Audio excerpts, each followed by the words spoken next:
नमस्कार दोस्तों, आज आप लोग अध्ययन करेंगे रेलवे एनटीपीसी स्टेज फर्स्ट का सामान्य अध्ययन, जिसमें से पहला है कि भारत का पहला स्वदेश निर्मित युद्धपोत है।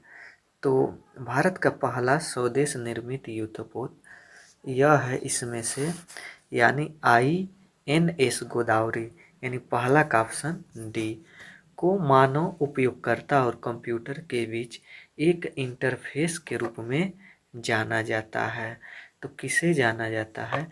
तो ऑपरेटिंग सिस्टम को। तो इसमें दूसरा का ऑप्शन डी सही है। तो यहाँ पर डी। अगला प्रश्न इसमें है, फोरट्रान है। तो फोरट्रान जो है वह पहली उच्च स्तरीय प्रोग्रामिंग भाषा है। तो इसमें तीसरा का ऑप्शन है डी है। अगला प्रश्न, निम्नलिखित में से किसे वर्ल्ड वाइड वेब का जनक माना जाता है?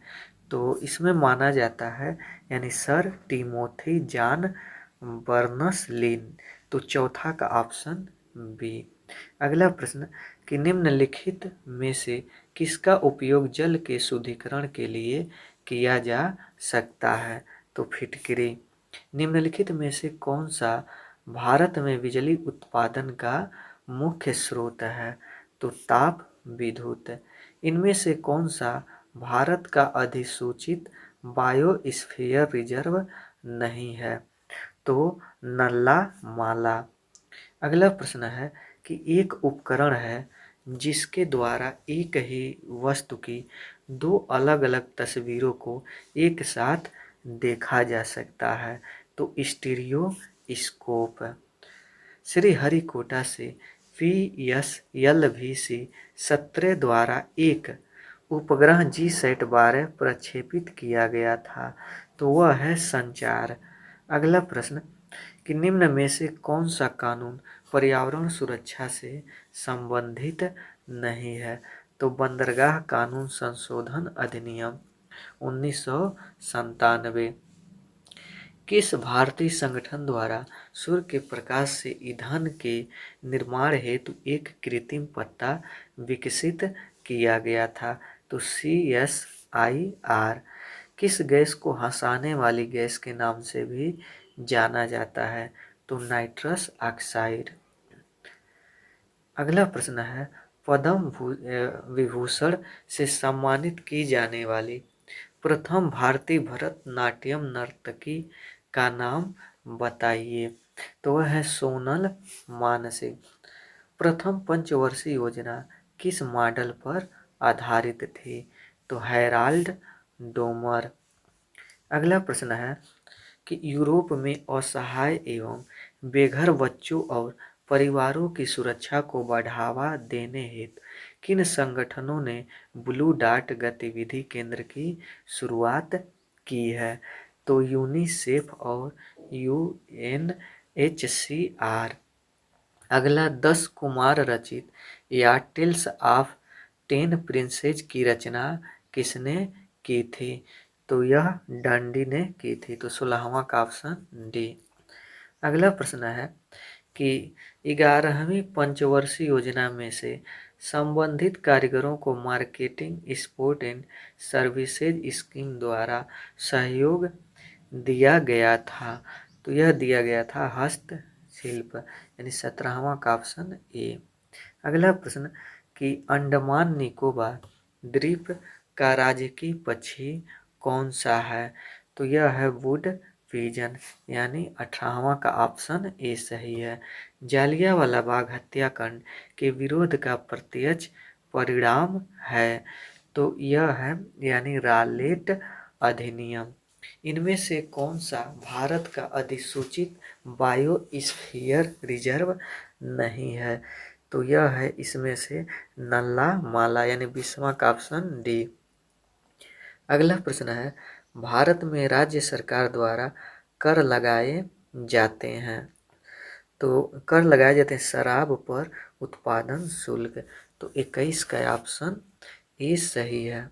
अगला प्रश्न इसमें है, इनमें से कौन सा हड़प्पा स्थल गुजरात में पाया जाता है?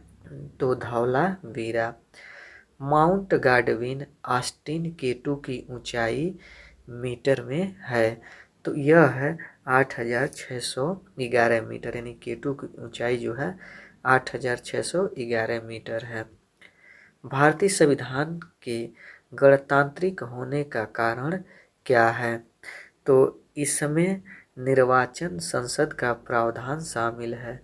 किस सक्रिय ज्वालामुखी को भूमध्य सागर के लाइट हाउस के रूप में भी जाना जाता है? तो स्ट्रोम्बोली। निम्नलिखित में से कौन सितार वादक नहीं है? तो वह है पंडित शिव कुमार शर्मा, यानी 26 का ऑप्शन सी। अगला प्रश्न को 2002 में सभी गांवों में पेयजल आपूर्ति सुनिश्चित करने के लिए शुरू किया गया था। तो स्वजल धारा योजना। अगला प्रश्न, किसने महात्मा गांधी को भिखारी के लिबास में एक महान आत्मा के रूप में व्याख्यायित किया था? तो रविंद्रनाथ टैगोर। इंडियन लिंग की स्थापना 1875 में कलकत्ता में द्वारा की गई थी। तो शिशिर कुमार घोष के द्वारा। अगला प्रश्न है, मुधुमलाई राष्ट्रीय उद्यान किस राज्य में स्थित है? तो यह स्थित है तमिलनाडु। अगला प्रश्न, ताप्ती नदी के किनारे आयोजित सूरत अधिवेशन में भारतीय राष्ट्रीय कांग्रेस का 2 दलों में विभाजन किस वर्ष हुआ था? तो 1907 में। परमाणु ऊर्जा विभाग का प्रबंधन किसके अधीन है? तो प्रधानमंत्री कार्यालय के अधीन। अगला प्रश्न, निम्नलिखित में से कौन सी गर्म पानी की धारा नहीं है? तो यह है हम्बोल्ट धारा, यानी 33 का ऑप्शन डी सही है। अगला प्रश्न कि INS सरदार पटेल नौसेना बेस कहाँ स्थित है? तो पोरबंदर। विश्व व्यापार संगठन का संवर्धन करता है। तो बहुपार्श्विक व्यापार। वायसराय की कार्यकारी परिषद में शामिल होने वाले प्रथम भारतीय कौन थे? तो वह थे सत्येंद्र प्रसन्ना सिन्हा।